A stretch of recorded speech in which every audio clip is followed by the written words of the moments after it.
Hello everybody, and welcome to round 2 of AOR Belgium. This is a track that I really like. It's one of my best tracks, and you can see here it's raining and qualifying. And usually I am not the best in the weight, but I'm not the worst either. So. And yeah, the race is supposed to be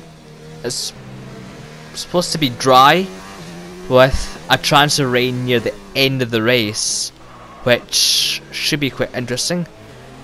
But yeah, into qualifying here, you can see the lap is okay so far. This is my fastest lap so far. The only downfall was the amount of traffic, which was quite distracting. See, P1 wasn't great, and you can see here, there's a Mercedes there, which when you have cars letting you through in those kind of corners, it's a little bit distracting, but you just have to just get on with it and just try and get the job done. But yeah, this is quite tricky conditions, considering that we're on a dry setup as well, with quite low wings, low ride height as well, so but the lap so far looks not too bad, but it could be slightly better. You see there's another car out front that is Prentice, and yeah, that's not ideal considering I wanted to do another lap. So we go into P10 at the moment. So yeah, breaking there, we missed the apex of turn 1. Although we're still going green, so that's not too bad. Although you can see here, going up into Erouge and Radion, you can see just turned in a little bit too early and invalidated my lap time, unfortunately. So ended up starting P13, which was a bit of a shame. But you can see here it's forecasted for light rain at the end, and I'm unsure of what tires to start on. I was debating whether to go in the hards or the mediums. So just checking to see what everyone is going for. But in the end, you can see that everybody has decided to go in the mediums. So, including myself. So it'll be pretty much a boring race, I would think, considering that everybody's starting in the same tires. But lights out, away we go, and we don't get the best of starts. See, Jonathan already passes us, so we lose the position already, down to P15 already. But we go past Jonathan again, a little bit of contact, but luckily no damage. But we did lose the position at the start, which is not what you want, considering that I already started P13.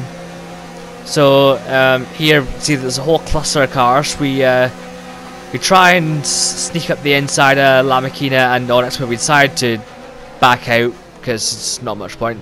You can see there's an incident there. Only managed to sneak up the inside there.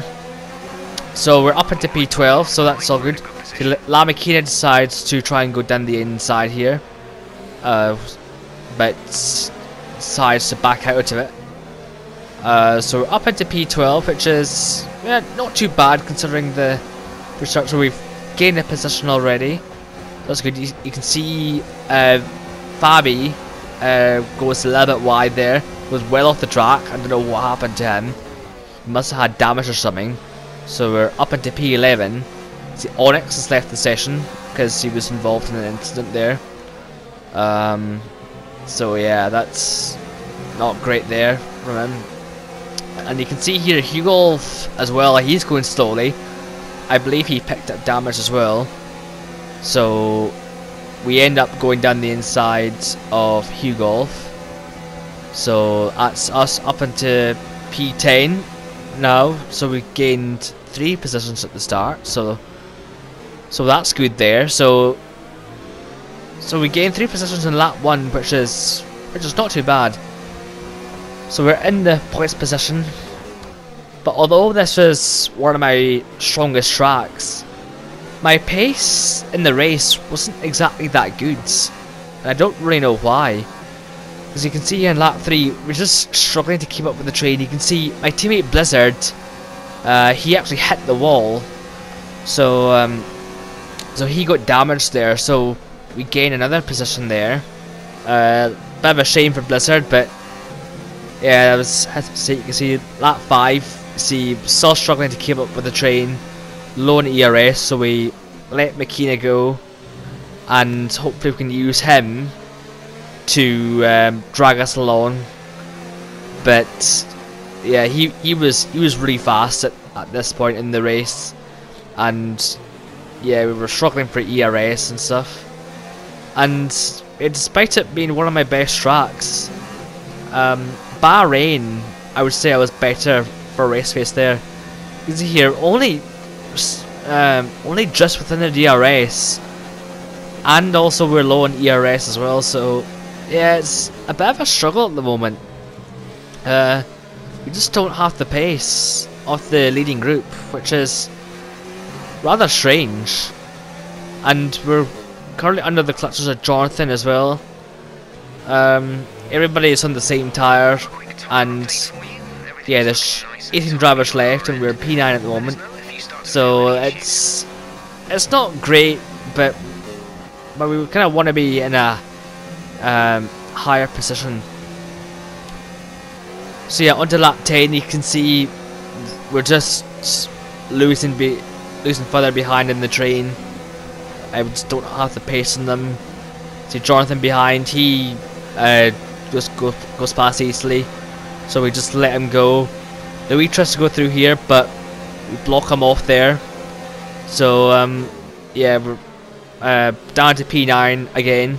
Someone did pit, so they were going for the undercut. So yeah, Jonathan goes through, and what we're trying to do is just save the ERS, look after the tyres, because there might be rain coming later on. So just have to see how that goes. But yeah, we're just struggling for pace at this moment in time.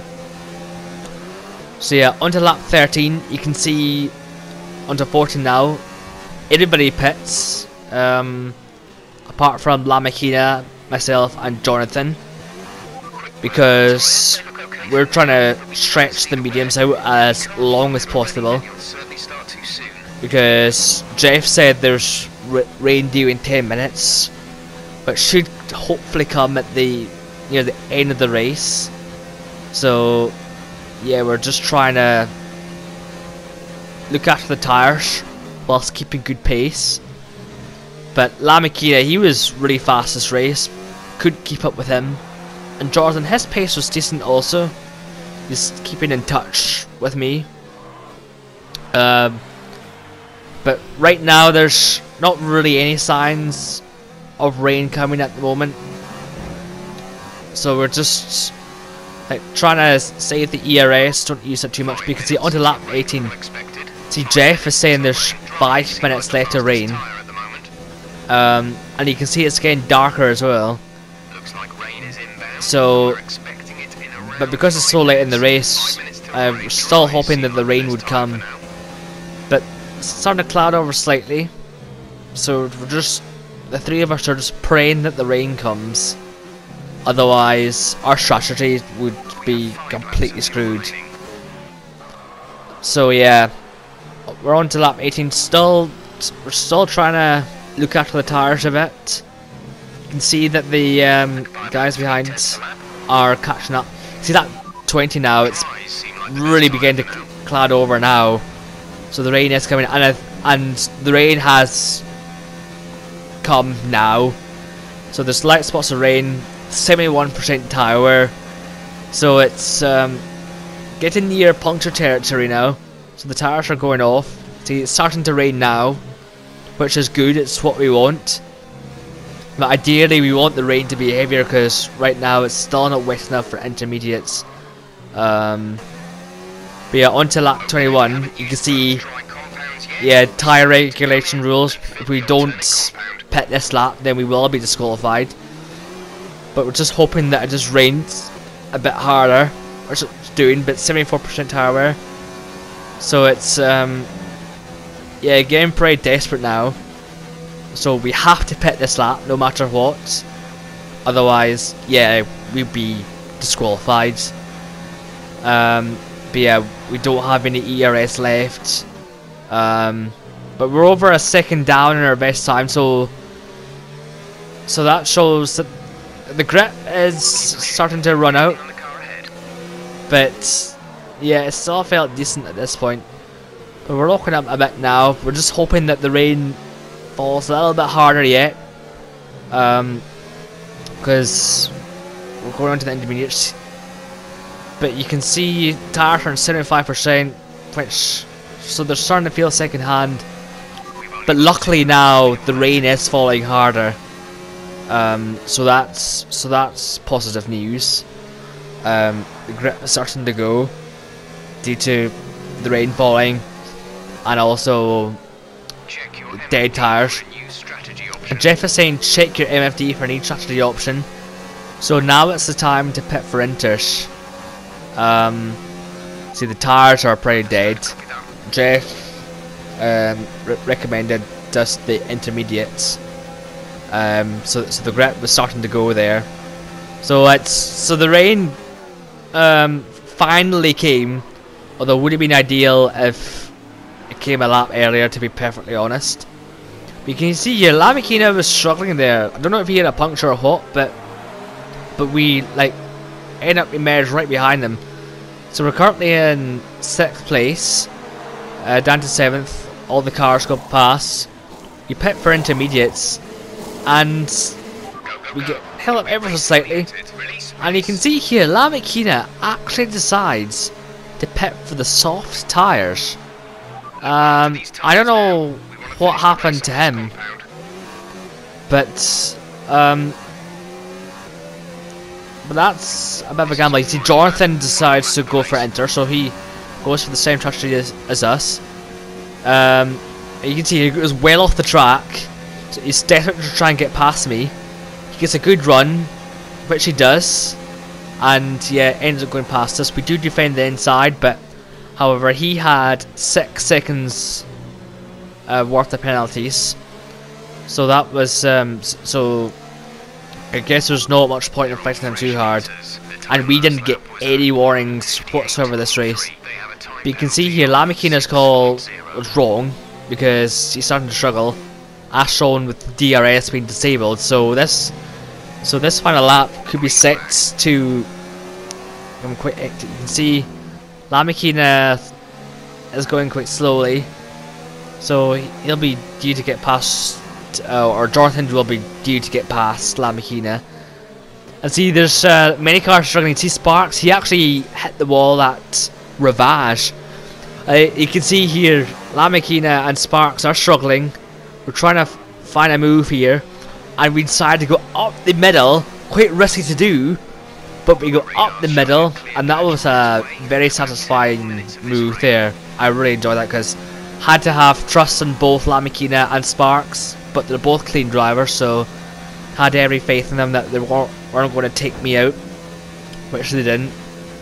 So yeah, we're approaching the final corner now, and yeah, it's looking that we will finish in 8th place, which isn't great, because you can see here, after across the line, we actually finished in 5th place, because you can see that the 3 guys ahead of me got 6 seconds worth of penalties, so ended up finishing P5, which I was quite pleased in the end. But yeah, thank you very much for watching, and we'll see you in the next round, which will be in Silverstone. So thank you very much for watching, and we'll see you later.